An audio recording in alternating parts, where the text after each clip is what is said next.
Welcome to Revlog, where Aaron has a piano in his office. I do. And Pastor Bryan has a piano and a Rhodes keyboard. Not to be outdone. Not to be outdone. Is that right?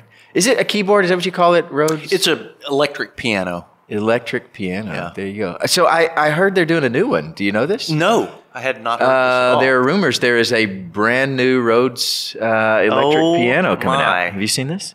No. This is not my... This is not your world? Yeah, I don't know the Rhodes world. This is all Bryan. I'm intrigued. Tell me more. I just saw an article. They said they're doing a new version of the old classic.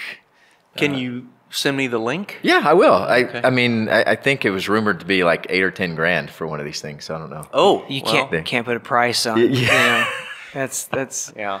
maybe the next album. I can put a price on can? it. Yeah, and that's Maybe I can get the old Rhodes. Yeah. And then my office can have a piano and a Rhodes, and then Bryan's can have a piano and a Rhodes. Yeah. So both of you guys have these amazing instruments in your We office. do. we do. It's a great thing. I don't know. I've got nothing. You got that? I'm very intrigued by that, though. I'd like to read that. We could get a pretty big piano in your office, man. Yeah, we could I'm telling you, a couple Rhodes in there. Look at the Rhodes studio. Oh, The one I have was manufactured in 1980, so it is. that seems relatively new. I don't know. Is that? Sure. Okay. Anyway, There you Does go. it have tubes and transistors, or what's it run on? it is. It's an electromechanical piano, and it has. It's the old school Wow. tubes, and it is tubes. Wow. Well, speaking of old school, let's get to the text. Yeah, This absolutely. is, so text for today. It's a classic. Yep. Like a Rhodes. Like a No, Rhodes. no, no. That's true. You make That's the segue really good. to the text here, but we're Good Samaritan today. Yes. Classic rock. I love how we get this story out of the verse just before it, where it says the man was wishing to justify himself to Jesus. Yep. And trying to justify his question to Jesus. Hey, this poor lawyer. I don't know that.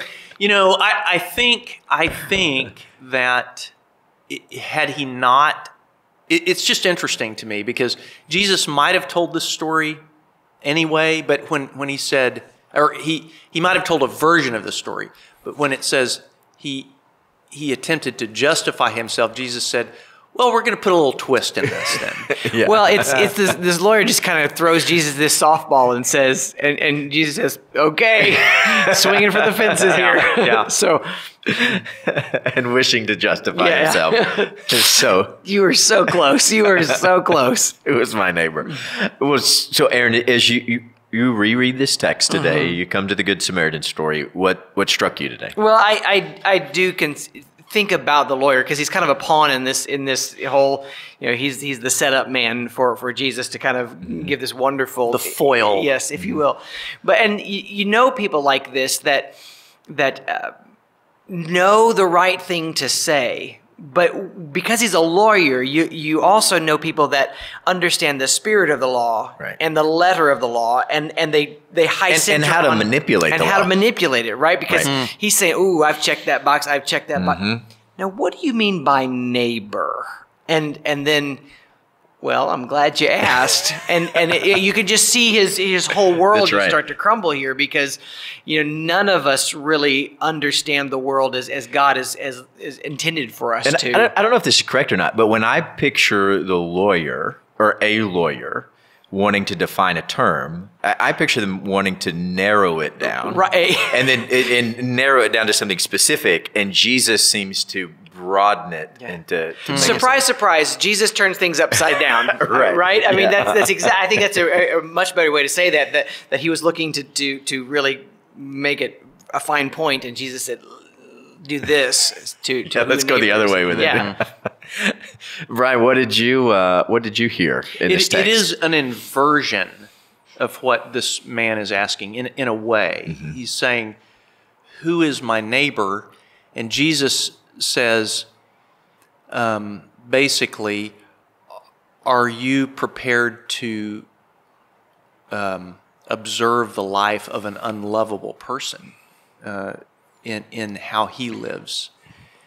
And that is, it's really an off-putting story. I mean, I would have been pretty off-put. Yeah. I think. Well, it's not unlike the rich young ruler that comes and says, what must I do? And just that I think there was some genuine desire there, but he just was not willing to go that full measure that Jesus asks of all of us. Like, I'll give you something. And Jesus said, I don't need something. I need all. Right. And this lawyer is you can imagine him just deflating. Sure. And even, right, exactly, just completely taken aback, and the wind is out of his sails. But it seems to me that he might have been tracking with Jesus up until the Samaritan, because he could probably countenance the first two, Jesus giving them a knock, knocking on the first two, and maybe he thought, okay, and this is going to be a peasant or some nobody. But it was a Samaritan, and it was not somebody of his, with whom he would have had dealings, right. And it was already from that point, it was already he was already in turmoil in his heart as Jesus told the story. Yes. Had he said it was just a fisherman. A Jewish fisherman came along, it would have been, he would have been, oh, okay, well, we all need to be humble, even like the lower classes, Yeah.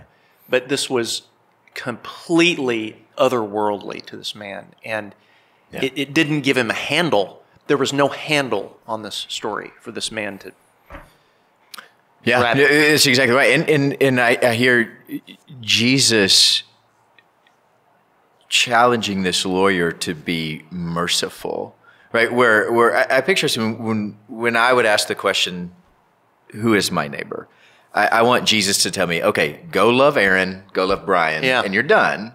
But instead, Jesus opens us up and says, you need to be merciful to all and to whoever comes across your path. And you need to act in a way that somebody you abhor did. Right. You take a lesson from an abhorrent person. Yeah, that's right.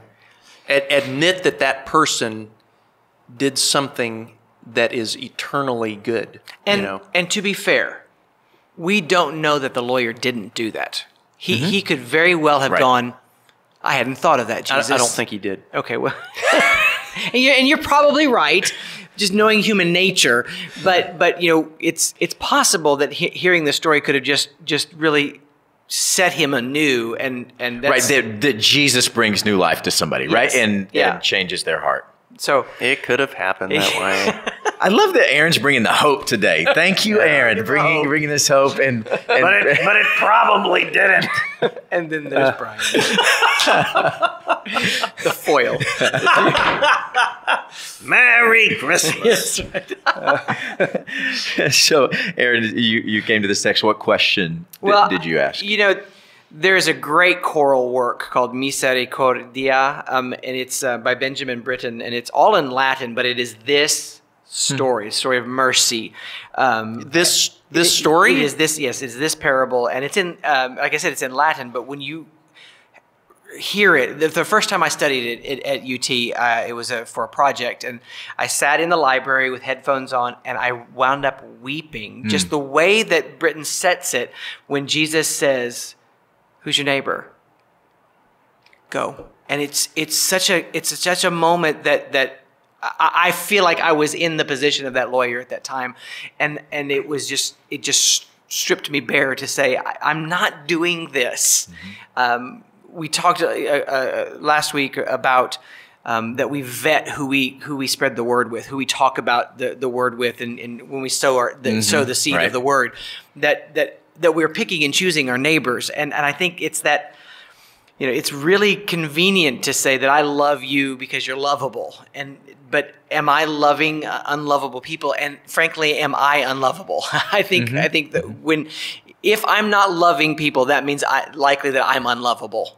So it's kind of an internal look as much as an outward look. I've never thought of it that way. If who doesn't want to be my neighbor? Yeah. Right? Am I unneighborable? Mm-hmm. Bryan, what question did you have?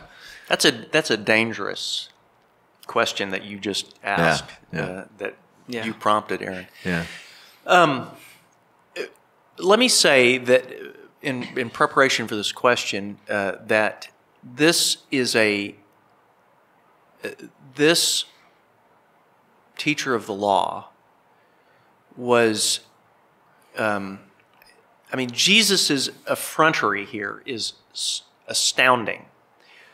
I could imagine him say, Aaron can imagine the teacher of the law turning over a new leaf. I can imagine the teacher of the law saying, would you have a despicable human being teach me? Yeah. And so that's my question is like that, lawyers, and I'm thinking of, sadly, I'm thinking right now of some instances in which I really consider myself better than. And I would say, what would an unlovable person have to teach me?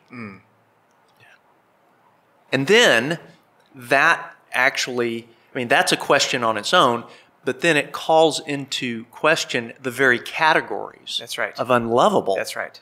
Right. It starts this whole cascade.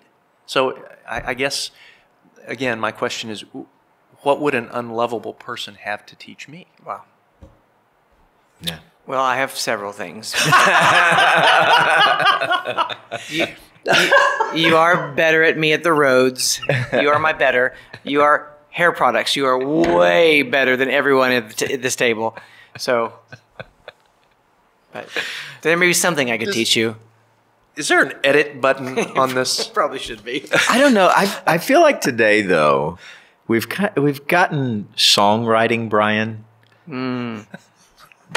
That I don't know. It's taken us to some deep and dark places today. That's the best place for songwriting is deep and dark. That's what I hear. So, no, but we're grateful for this text, and I think you're right, Bryan, to help us see the heart of the Samaritan and what that would have meant to the lawyer. And Aaron, I think you're right that Jesus might have saved this man. I hope so. I really do hope so. Let the record show. I don't think it happened, but I hope so. We would love to hear your thoughts on this text if you'd comment below.